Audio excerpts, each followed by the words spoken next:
Agora nós vamos explorar, quer dizer, nós vamos explorar quem está aqui conosco, a nossa convidada, que vai explicar como a inteligência artificial está revolucionando a sustentabilidade em diferentes setores.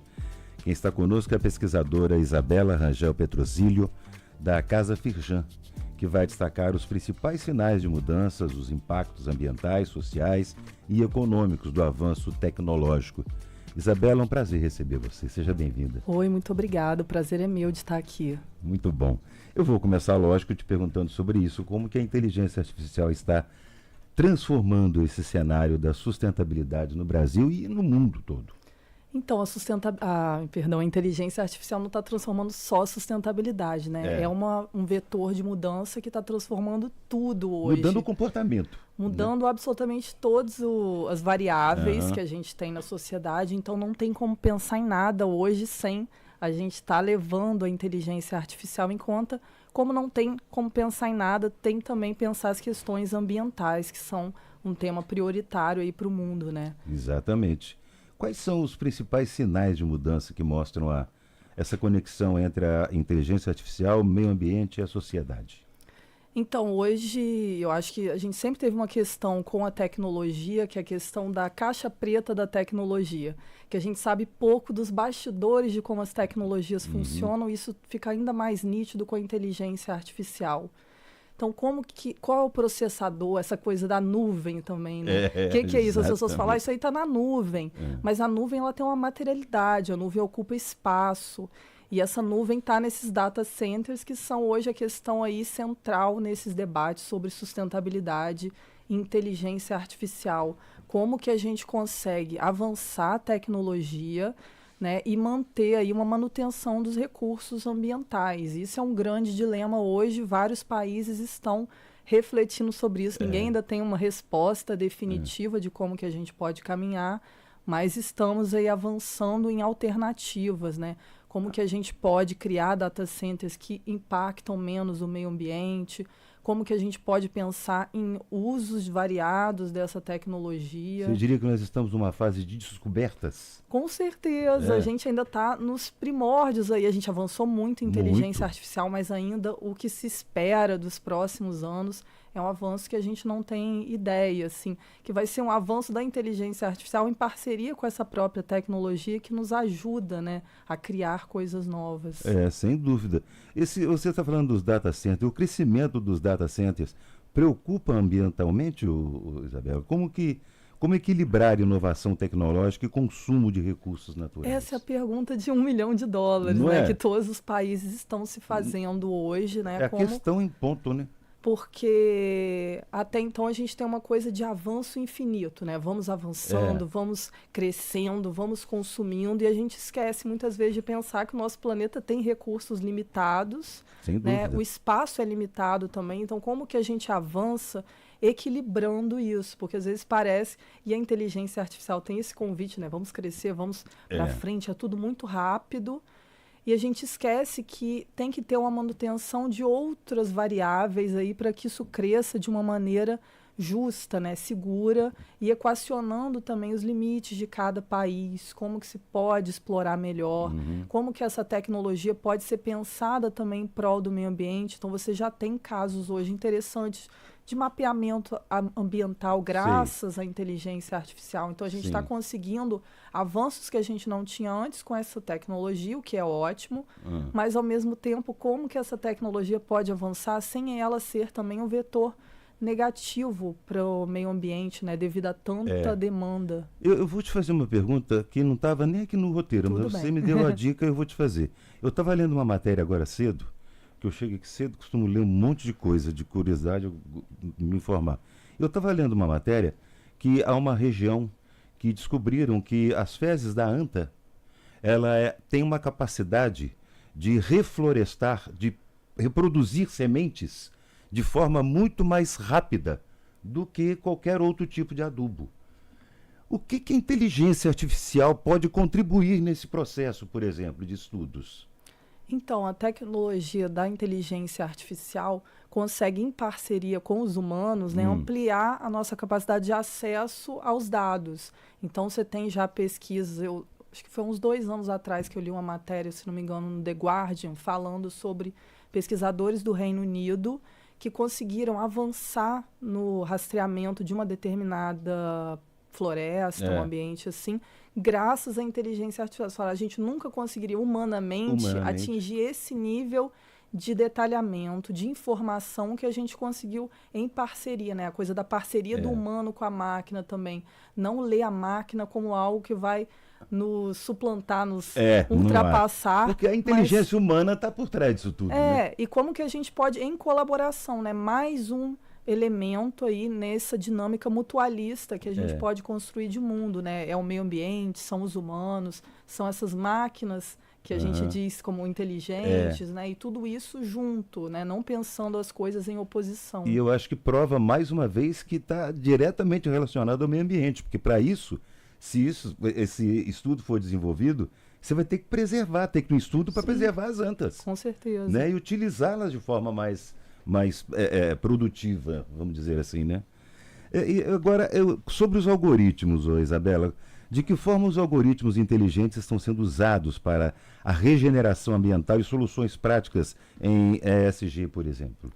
Então, essa questão, como eu mencionei, esse caso do Reino Unido, né? E outras questões de mapeamento florestal, até aqui no Brasil também se usa, que você consegue pegar uma quantidade de dados até então que a gente não conseguia manipular e extrair informações relevantes desses dados. Então, uma coisa que você precisava de uma energia humana muito grande para ir fazer um mapeamento de uma determinada área florestal, hoje, com esses recursos tecnológicos que a gente tem, a gente consegue isso muito mais rápido. Então, você consegue acompanhar a degradação de uma área ambiental, fazer essa análise aí sustentável dos ambientes, os recursos, do mapeamento dos animais da região também.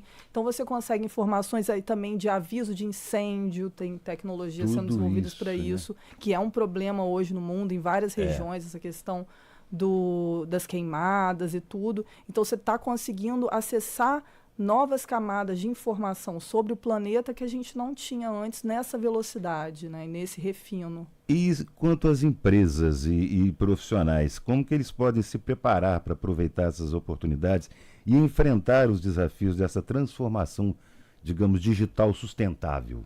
Então, acho que a questão-chave para qualquer avanço hoje é o letramento, né, das pessoas, letramento digital, letramento tecnológico, que é um gap, né, um vazio grande que a gente tem entre as tecnologias que estão disponíveis e a capacidade das empresas, isso em todos os níveis, desde as lideranças até o chão de fábrica, ter esse repertório para que isso possa realmente ser implementado, né? Não como uma ideia, mas algo realmente factível. E, claro, entendendo a realidade de cada negócio, né? Às vezes as pessoas ficam muito impactadas. Nossa, a tecnologia já está neste nível, não tenho nada o que fazer. A gente sempre tem alguma coisa, né, exatamente a se fazer. E quanto mais rápido a gente assimila isso e começa a introjetar aquilo dentro da nossa empresa, dentro da nossa rotina de trabalho, mais fácil fica para aquela mudança ser incorporada, né? Porque as coisas estão muito rápidas. Se a gente deixa passar o tempo, depois a gente talvez não faça parte desse futuro que a gente está vendo acontecer agora. Nossa, eu fico imaginando, a minha geração, por exemplo, que viu, né, que é essa mudança, ou todas essas mudanças, que está vivenciando todas essas mudanças, se não se adaptar a isso, vai ser engolido pelo sistema, né? É uma realidade que eu acho que é inevitável, não, Isabela? Sim. Hoje você tem visto que as pessoas estão se preocupando, estão procurando, estão se informando e se inteirando dessa nova realidade que nós temos no mundo? Eu acho que com a velocidade da inteligência artificial está impactando as pessoas assim, eu tenho que me movimentar. Pessoas que não eram tão ligadas a esse movimento tem que sair do meu mundinho, fazer alguma coisa sobre a tecnologia, estão devagar algumas, mas outras já mais atentas, fazendo algo em relação a isso, porque já estão vendo no seu dia a dia o impacto dessa mudança.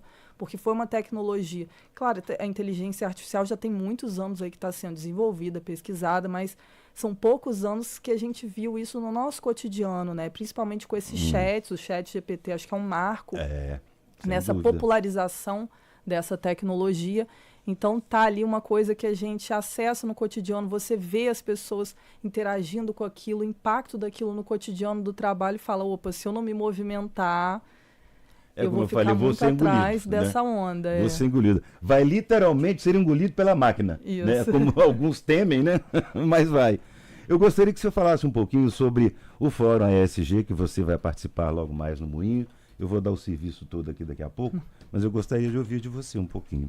Então, vou estar hoje à noite lá com uma palestra sobre, né, essas questões já mais em detalhe, trazendo cases, trazendo dados sobre esse avanço dos data centers, como que isso tem a ver também com uma questão de soberania tecnológica dos países e política, né? A geopolítica tecnológica hoje é um fator muito importante aí nessa dinâmica de mundo. Então, vou conversar sobre isso, porque o Lab de Tendências, né, essa equipe que eu faço parte na Casa Firjan, a gente tem muito esse trabalho de analisar esses sinais de mudança para contar possíveis aí cenários de futuros que a gente pode se deparar. Então, é muito nesse lugar assim de olhar o que está acontecendo e conversar aí sobre possíveis apostas, porque são apostas, né? A gente não, infelizmente, eu não trago aqui uma bola de cristal para dizer para onde a gente está indo exatamente, mas a gente pode apostar em alguns caminhos diante, né, do que está acontecendo. Então, eu faço esse convite aí para quem quiser saber mais, entender um pouco mais do que está acontecendo, esses sinais de mudança,